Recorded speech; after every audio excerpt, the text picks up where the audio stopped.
शिक्षा शास्त्रियों को नमस्कार।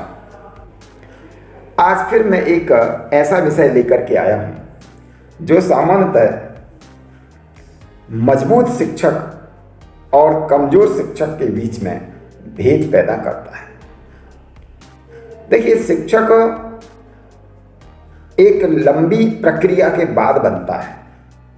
शिक्षक बनना पड़ता है, एक लंबा अभ्यास चाहिए, लंबा अनुभव चाहिए। कई बार विद्यार्थियों की हूटिंग का सामना भी करना पड़ता है। कई बार कोई विषय से संबंधित सामग्री आप सही ढंग से सही समय पर नहीं परोस पाते और उसके कारण भी आपको आलोचना का शिकार होना पड़ता है। कई बार आप चिढ़ते हैं, कई बार आपका मूड ऑफ हो जाता है, कई बार, अनेक बार, क्योंकि आप मनुष्य हैं। शिक्षक भी मनुष्य है कि नहीं? और जब मनुष्य है तो उसकी कमजोरियां हैं, और उसकी कमजोरियां हैं वो धीरे धीरे ठीक होंगी। वह होंगी अध्ययन से, प्रशिक्षण से और चर्चा से। तो चलिए, आज की चर्चा हम बहुत जल्द शुरू करते हैं। और आज की चर्चा का मुख्य विषय है कि शिक्षक सामान्यतः अपनी समस्या जो विद्यार्थियों के माध्यम से उसे होती है, अपनी पीड़ा जो विद्यार्थी के द्वारा उसे मिलती है, उसे किससे शेयर करें, उसे कैसे सॉल्व करें, उसे कैसे हल करें। ये भी बड़ा आश्चर्यजनक लगता है ना कि विद्यार्थी और शिक्षक को पीड़ा देता है। हाँ, होता है कई बार। ये थोड़ा सा बारीक विषय है, कहना चाहिए माइक्रो टीचिंग का विषय है। कई बार ऐसा होता है कि विद्यार्थी कक्षा में किताब लेके नहीं आता, पुस्तक नहीं लाता। आप बहुत चिढ़ जाते हैं, हमारे विषय को महत्व नहीं देते, पुस्तक लेके नहीं आते। चलो बाहर खड़े हो जाओ, चलो प्राचार्य जी के पास ले चलते हैं, चलो तुम्हारे पिताजी से शिकायत करते हैं। पुस्तक लाना वो भूल गया है, या उसको आपका विषय नहीं पढ़ना है, या उस दिन कुछ भी ऐसा हुआ है कि उसके बैग में पुस्तक नहीं है, लेकिन उसके मस्तिष्क में इतनी सारी अपराध बोध की जो वृत्तियां हम एक छोटे छोटे बिंदुओं से पैदा कर देते हैं, उनसे कैसे बचा जाए। सामान्यतः कमजोर शिक्षक ऐसा शिक्षक होता है जो विद्यार्थियों की समस्याओं का स्वयं समाधान करने से बचता है। वह कक्षा के अंदर केवल पढ़ाने जाता है और 40 मिनट अपने विषय पर चर्चा करता है और वापस आ जाता है। कितना विद्यार्थियों ने सुना, कितना समझा, कितना किया, ये तो परीक्षा में ही पता चलेगा। और परीक्षा की कापियां जांचने में और उन कापियों को जांचते समय बहुत जोश खरोश से लाल पेन से कट्टिस डालने का और जीरो लिखने का जो मजा है, वह कमजोर शिक्षक ही जानता है। ऐसा मत कीजिए। विद्यार्थी आपका अपना है। उस स्टेज तक जब विद्यार्थी पहुंच गया है, जिस स्टेज पे आप उसको लाल पेन से जीरो लिख रहे हैं, इसका मतलब आप उसके हीरो तो नहीं हैं। उसके हीरो कैसे बनेंगे? उसके हीरो बनने के लिए कभी कभी आपको कुछ समझौते भी करने पड़ते हैं। विद्यार्थी का होना पड़ता है, विद्यार्थी का शिक्षक को बनना पड़ता है, विद्यार्थी का हितैषी, विद्यार्थी का बालक, विद्यार्थी का मित्र। कई बार विद्यार्थी की गलतियां, उसके छोटे छोटे से जिसे आप अपराध समझते हैं, उन्हें माफ करना पड़ता है। कई छोटी छोटी सी बातें होती हैं।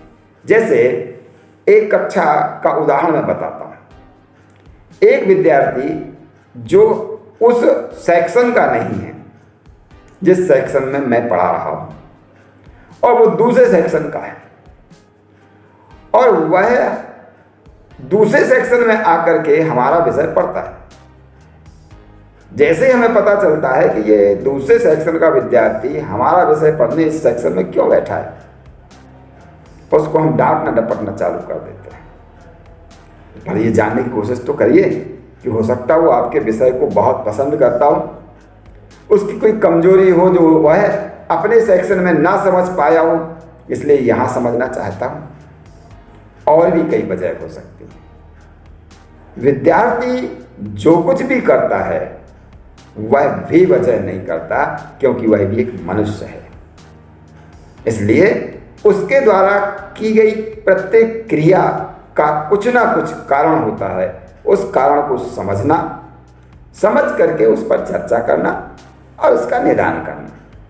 किंतु छोटी छोटी सी बातों में प्राचार्य जी के पास ले जाना, अभिभावकों से चर्चा करना, कक्षा से बाहर निकाल देना, शारीरिक अथवा मानसिक दंड देना, कक्षा में उसकी भर्त्सना करना, उसको चीखना चिल्लाना, ये एक कमजोर शिक्षक के चिन्ह हैं। ये विद्वान और होशियार शिक्षक के चिन्ह नहीं हो सकते। और भी कुछ बिंदु हैं जिनसे बचना चाहिए कक्षा के अंदर विद्यार्थियों के साथ व्यवहार करते समय। पहला है, विद्यार्थी होमवर्क करके नहीं आया। होमवर्क करके नहीं आया तो आप क्या करते हैं? पहले तो ये विचार कर लीजिए कि होमवर्क जांचने की पद्धति बहुत क्रिटिकल है, बहुत बड़ी है। एक कक्षा में 50 विद्यार्थी हैं। आप 50 विद्यार्थियों का होमवर्क जांचते जांचते अपना 40-45 मिनट का पीरियड खो सकते हैं, उसको कुछ नहीं पढ़ा पाएंगे। तो होमवर्क सामान्यतः बीच बीच में जा करके एक विद्यार्थी को छोड़कर, 2 विद्यार्थियों को छोड़कर, 3 विद्यार्थियों को छोड़कर कोई अपना एक निश्चित फार्मूला तय कर लीजिए, जिस फार्मूले के द्वारा कम से कम सप्ताह में एक विद्यार्थी की कॉपी पर एक बार तो आपके हस्ताक्षर हो जाएं। होमवर्क कॉपी पर महीने में प्रत्येक विद्यार्थी की कॉपी 4 बार आपकी आंखों के सामने से गुजर जाए और उस पर आपके सिग्नेचर हो जाए। बस ये व्यवस्था होना चाहिए। कहीं हमारा होमवर्क बोरियत पैदा तो नहीं करता है, अरुचिकर तो नहीं है। कभी कभी आत्मनिरीक्षण भी कर लेना चाहिए। हम शिक्षक हैं, हम सब जानते हैं, हमें कुछ सीखने की ज़रूरत नहीं है। ये वीडियो काय के लिए बना रहे हो? बहुत सारी बातें ऐसी हो सकती हैं। इस अहंकार पोषण से बाहर निकलने की आवश्यकता है। विचार करिए, जब आप विद्यार्थी थे, आप भी कभी होमवर्क नहीं कर पाते होंगे, आप भी होमवर्क करने से बचते होंगे, आप भी गोल मारते होंगे। मैं दृढ़ता के साथ कहता हूँ, मैं भी कुछ ना कुछ गड़बड़ियाँ करता था। इसलिए उस आयु में स्वाभाविक गड़बड़ियाँ होती हैं। और अब तो युग बदल चुका है, समय बदल चुका है। इसलिए आप गृह कार्य ना करने वाले विद्यार्थियों से गृह कार्य करवाने के लिए उसे रुचिकर बनाइए। कुछ विद्यार्थियों की ऐसी हैबिट होती है, ऐसी हरकतें होती हैं जो आपको नागवारा गुजरती हैं, आप उन्हें स्वीकार नहीं कर पाते। लेकिन उसके कारण को जानिए। जो विद्यार्थी लगातार एक रिदम में टेबल को ठोकता है, टेबल को खसकाता है या हाथ पांव हिलाता है, उसके कुछ कारण होते हैं। लगातार किसी शरीर के अंग का संचलन करना कहीं ना कहीं कैल्शियम इत्यादि की कमी भी दर्शाता है, या ऐसा करने से उसके मस्तिष्क के तंतु सक्रिय होते हैं और उसे बहुत जल्दी याद होता है। जरा याद करिए, जब आप कभी घर में किसी बात का रट्टा मारते हैं तो अपने सिर को आगे पीछे हिलाते हैं, आगे पीछे हिलाते हैं और वाक्य को बोलते हैं। इससे शायद स्मृति बढ़ती है, इससे शायद याद होता है। इसका कुछ ना कुछ तो कारण रहा होगा। इसलिए फर्नीचर इत्यादि का नुकसान करना, कक्षा के अंदर विद्यार्थियों का परस्पर झगड़ा करना, गाली गलौज करना, अपशब्दों का प्रयोग करना, कक्षा के अंदर ऐसी कौन कौन सी पॉसिबिलिटीज हैं, ऐसी कौन कौन सी घटनाएं हैं, ऐसा क्या क्या हो सकता है जो नकारात्मक है, उसको लिखना, नोट करना और उसके ऊपर नियंत्रण के क्या उपाय हो सकते हैं उस पर विचार करना। कुछ और बातें होती हैं, जैसे कई बार कुछ विद्यार्थी टेबल पर गम लगा देते हैं, बगलगम खाते हैं उसको चिपका देते हैं। कई बार दोनों पाँव के जूते आपस में लेस बांध देते हैं, दो बच्चों को आपस में उनके लेस से बांध देते हैं। कभी कागज़ की पूंछ लगा देते हैं, कभी उसकी टेबल के पीछे कुछ लिख देते हैं, उसके बैग पर कुछ लिख देते हैं।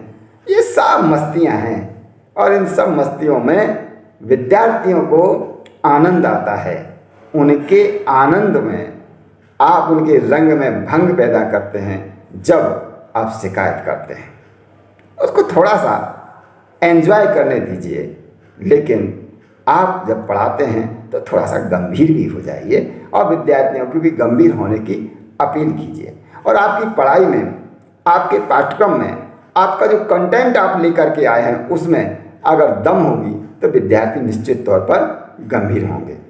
तो शिकायती लाल मत बनिए, शिकायत करने वाले शिक्षक मत बनिए। उससे विद्यार्थी की दृष्टि में आप अच्छे नहीं माने जाते।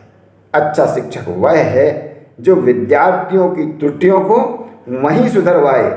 कभी कभी ऐसी स्थिति आ जाए कि यदि कोई दूसरा विषय शिक्षक विद्यार्थी की गलती पाता है और आप क्लास टीचर हैं या प्राचार्य जी भी उस विद्यार्थी को दंडित करने के उद्देश्य से उसकी गलती निकाल लेते हैं या पता चल जाती है, तो विद्यार्थी का थोड़ा सा पक्ष ले लेना चाहिए।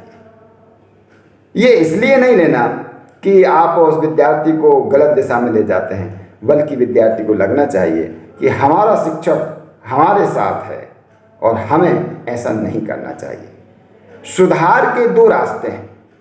एक रास्ता है अपमानित करने का, एक प्रकार से विद्यार्थी को मानसिक दृष्टि से तोड़ने का, और एक रास्ता है सहानुभूति का, प्रेम का, और जो कुछ भी हो रहा उसकी तथ्यात्मक जानकारी का, कारणों को जान करके निदान करने का। और समस्या मूलक विद्यार्थी कहाँ नहीं होते, हर जगह होते हैं। जब समस्या बहुत ज़्यादा हद से गुजर जाए, कुछ ऐसी असामाजिक गतिविधियां अगर विद्यार्थी कक्षा में करता है, तो फिर अभिभावक को, प्राचार्य को और विद्यालय के अंदर एक अनुशासन समिति का गठन करना चाहिए। उस अनुशासन समिति के सामने बात रखना चाहिए ताकि केवल एक शिक्षक का विषय न रहे, यह विषय सामूहिक हो जाए और इसके निर्णय में सभी शिक्षकों की, प्राचार्य जी की अध्यक्षता में भूमिका हो जाए। तो ऐसा करके आप विद्यार्थी के कठोर, बहुत ज़्यादा बड़े अपराध को भी ठीक कर सकते हैं, अभिभावक की जानकारी में ला सकते हैं। विद्यार्थी यद्यपि अपराधी नहीं होते हैं, समय पर उनका निरीक्षण करना और निदान करना अपेक्षित रहता है, उन पर दृष्टि रखना अपेक्षित रहता है, क्योंकि वह भी समाज के अलग अलग भागों से आते हैं और विद्यालय के अंदर आते हैं। कुल मिला के ऐसा मान लीजिए, अलग अलग क्षेत्रों से आई हुई नदियाँ समुद्र में समाहित हो जाती हैं। तो शिक्षक को अपनी कक्षा में विद्यार्थियों को शांत भाव से समुद्र की तरह स्वीकार करना और उसको निर्मल पवित्र करना और उसके लिए विशाल बनाना, ऊर्जावान बनाना, समाज की सेवा के लिए तैयार करना, ये काम है। और इस काम में हम विद्यार्थियों के साथ विद्रोही ना बने, उनके सहयोगी बने और शिकायती लाल ना बने, समाधान कर्ता बने। यही आज के वीडियो का मुख्य विषय था।